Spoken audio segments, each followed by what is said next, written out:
Bonsoir à tous. Il reviendra une troisième fois. Le ministre de l'Éducation, Édouard Geoffrey, était en déplacement ce matin au collège Champollion à Dijon. 2 mois après l'incendie criminel, il a fait le point sur les conditions de travail dans l'établissement.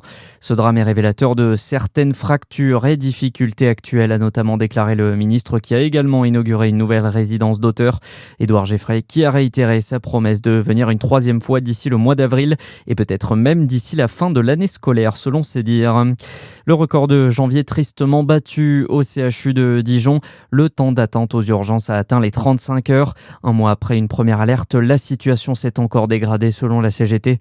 Le problème ne vient pas du personnel mais d'un embouteillage structurel. Faute de lits d'aval disponibles dans les services ou les cliniques alentours, les patients s'entassent aux urgences sans pouvoir être hospitalisés. 2 pharmacies prises pour cible ce vendredi dans l'agglomération de Besançon. Ce matin, un cambriolage a été déjoué dans la commune d'Avenay alors que 2 hommes tentaient de forcer l'accès. Une enquête a été ouverte par la gendarmerie alors qu'une autre officine à Franois a été cambriolée 30 minutes plus tôt. Les investigations sont en cours. Dans le reste de l'actualité, après le scandale des laits infantiles contaminés, l'Association pour la santé des enfants saisit la défenseure des droits. Elle estime que cette affaire représente une atteinte aux droits fondamentaux des enfants et au bon fonctionnement des services publics. L'association demande qu'une enquête approfondie soit menée sur les manquements possibles des autorités sanitaires et des industriels. Les autorités européennes ont de leur côté abaissé les seuils tolérés de la toxine céréulide au début du mois, provoquant une nouvelle vague de rappels.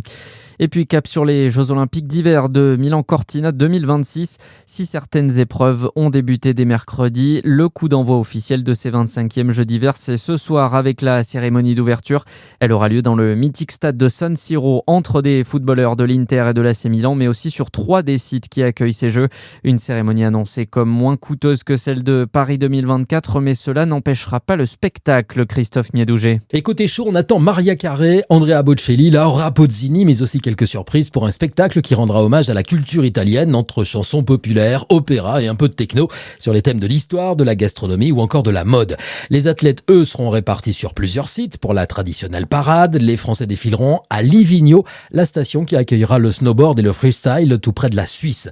Ce sont ensuite 2 vasques qui seront allumés à Milan et à Cortina d'Ampezzo. 2 légendes du ski italien sont les favoris pour être les derniers porteurs de la flamme, Alberto Tomba et Deborah Compagnoni.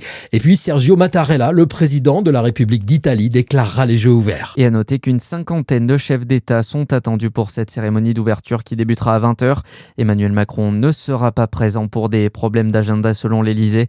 Les États-Unis, eux, seront représentés par le vice-président américain J.D. Vance. À suivre votre météo sur Fréquence Plus.